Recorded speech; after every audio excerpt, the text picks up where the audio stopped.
Hey gamers, Foxfires here, bringing you a video on the state of play in ArcheAge. To start on a high note, the early days of ArcheAge were amongst the funnest I've ever experienced in an MMO, and it's the most intricate and complex MMO I've ever played. I loved the initial land rush and figuring out how everything worked. Running the first pack on a donkey, making the first journey on a clipper, but the game hasn't fared well over time. Most of the NA and EU servers have just undergone a 3-to-1 merger. It's a true reflection of the declining player base. ArcheAge started with over 2 million players. Today there's only a fraction the number of players in servers. In this video, I want to take a step back to look at ongoing systemic issues in the game that precipitated these mergers. It's critical because these issues warn of ArcheAge's continued decline. These are key issues for the devs to focus on if they want the game to survive in NA and in EU. So why have so many players left the game? You could argue that it's the fate of all MMOs. Players get bored, or they get distracted by some new shiny game out there and they quit. For ArcheAge, there's a few key reasons this has happened, some of which are intertwined. First, and in my mind the biggest issue, gear disparity. The rarest thing you'll ever see in ArcheAge is a fair fight. Tryon admitted this year in live streams that the gear barrier has become insurmountable. They promised to address this issue so that new and returning players had a chance to catch up. Even many existing players are impossibly far behind. However, nothing has actually been done to improve this.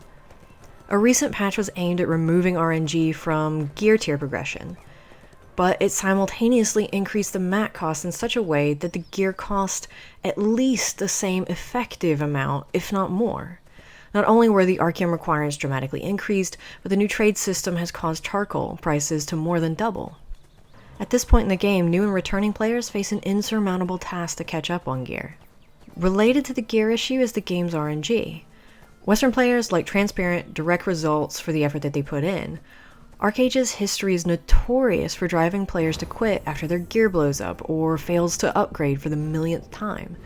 For upgrading the quality of gear, say Divine to Epic, the game is trying to provide mechanisms like no break charms or anchoring charms, and finally actually showing percent chances for success, but the fact remains that RNG is still a major component to gearing up.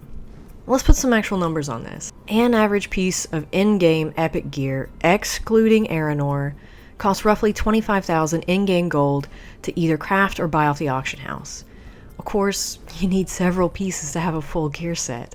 Chest, legs, wrist, hands, feet, helm, belt, main hand, offhand, instrument, bow, accessories. The price and availability may vary by server and the individual piece, but you can estimate then that it'll cost roughly 250,000 in-game gold to have a full set of epics. This doesn't include the time that it takes to farm or buy mats for pieces like the cloak either. It also doesn't necessarily include the cost of fully gemming the gear with high stat value gems. The problem is that 250,000 gold far exceeds what returning players or even most non-pay-to-win existing players have a hope of making, even given substantial time.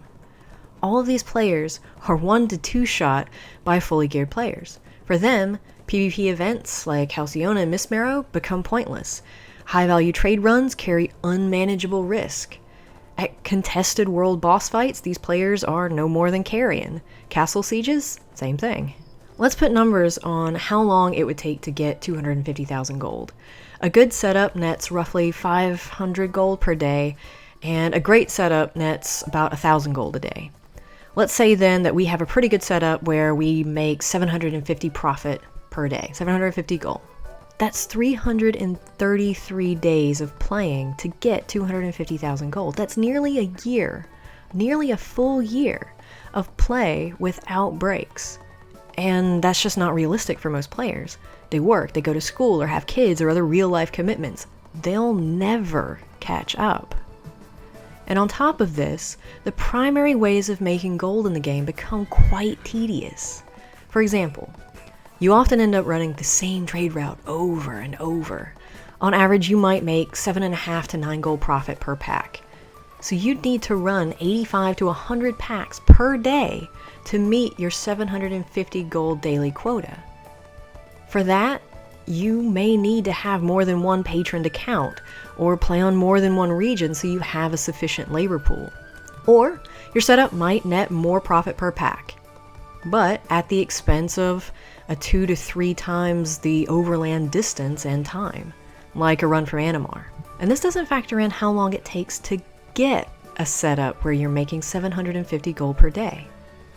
Your setup might require you to have a car, or 2 freighters, merchant ships, gazebos if you're doing larders, farms, upgraded farmhouses if you're going to make those pack mats yourself. Again, you might need 2 sets of this if you're dependent upon playing multiple regions for a sufficient labor pool. All of these things substantially add up and take time to acquire, especially if you're a new player. Now imagine you work out your ideal setup. You finally have your car or freighters, your trade house, upgraded farmhouse, etc. You've been rolling with it for, let's say, 3 months. It starts to feel tedious, but you're finally making an appreciable amount of gold. Now imagine a major patch hits and decimates that setup. Several of ArcheAge's major patches along the way have done just that. That's actually the second major issue ArcheAge faces. Many of the game changes continuously set players back in some way, rather than actually allowing them to advance. To give a couple of specific examples, several patches ago, they changed the mats to make larders, so that they were no longer profitable. A large number of players had larder setups in specific zones, and suddenly the entire setup was worthless. Charcoal. Turn-in numbers and value has changed dramatically a few times during the game. Many players running merchant ships for charcoal had to travel further distances, doubling their trade route times in order to make the same amount of gold. Now, charcoal isn't even obtained the same way, negating the profitability of those original setups altogether. The server merges themselves destroy zone-dependent setups when the player can't get land back in the same area. Every time one of these changes to the game burns a player's gold-making strategy, they have to dig up a new one from the ashes. To start making again what they were making before the change, now they need a car or freighters instead of a merchant ship, or they need them on Haranian characters instead of Nuians, or vice versa. Now they need land for larders, or their trade house needs to be in a different zone. It's a serious hit that costs a lot of gold and time to get their wheels spinning again. You're always chasing a new, more ideal gold-making setup, and that's fun for a while, but time after time, just when you've gotten your setup and are just starting to see returns, the game changes in such a way as to negate your efforts. The gold you've accumulated then has to be reinvested to help pay for a new setup. I mentioned that many of the high-value trade route setups carry risk. They carry players into conflict zones where they can be PvP'd and lose all their packs. The server merges are once again going to make conflict zone trade runs much more dangerous. And that brings us to a third issue ArcheAge faces: conflicting game mechanics. In-game content depends more heavily on higher server populations. You need enough well-geared players to take on various world bosses, or to do a raid or a dungeon, or to siege a castle, or defend a castle during a siege. However, it's better for new and returning players to play on low population servers to build up gold. Lower population means less people / lower chances that someone will come across you and kill you during your trade run. These conflicting game mechanics then drive players to quit in a vicious cycle. In-game players if the population's too low to do the in-game content, and new returning players if the population's so high they can't successfully run high-value packs.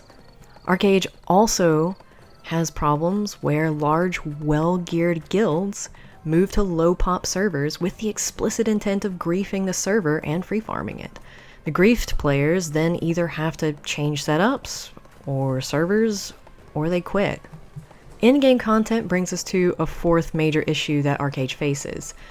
ArcheAge actually has very little in-game content, particularly dungeons or raids. There are a handful of world bosses, but most of those have been out for a while and they're only up occasionally. Castle sieges happen once every few weeks.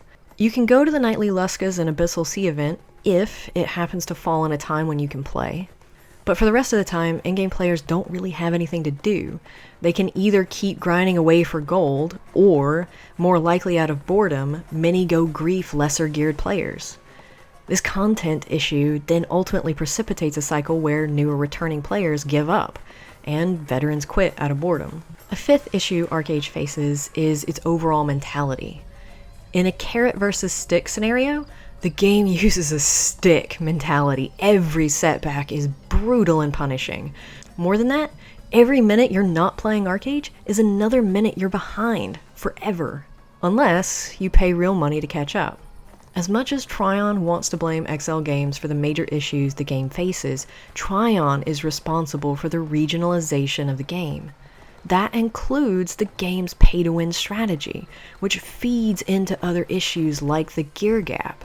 It's also Trion's responsibility to engage with the player community and address players' concerns. By not fixing the game's major issues and banning players on the forums who are critical of the game, Trion has severely damaged its reputation with players as well as players' faith in the game. Overall, these ongoing issues discourage existing players from continuing, previous players from returning, and new players from joining. This year marks the second server merge that I've been through with ArcheAge, and I worry it won't be the last. Are the servers just gonna go and merge again this time next year? And again, ultimately until it's down to one server per region. While Trion and XL Games haven't addressed the major issues, other game developers have certainly been paying attention. While the ArcheAge servers have been down for the merge, I took some time to scout out some upcoming MMOs. Crowfall, Camelot Unchained, and New World have caught my eye, and what really struck me in their devs' videos is how they're verbalizing the problems games like ArcheAge have, and specifically how they've addressed those issues for their new game.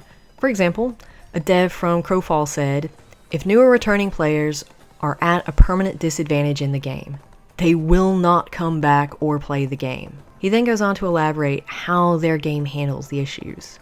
The way these guys talk about some of the things actually makes me think that they've played ArcheAge specifically.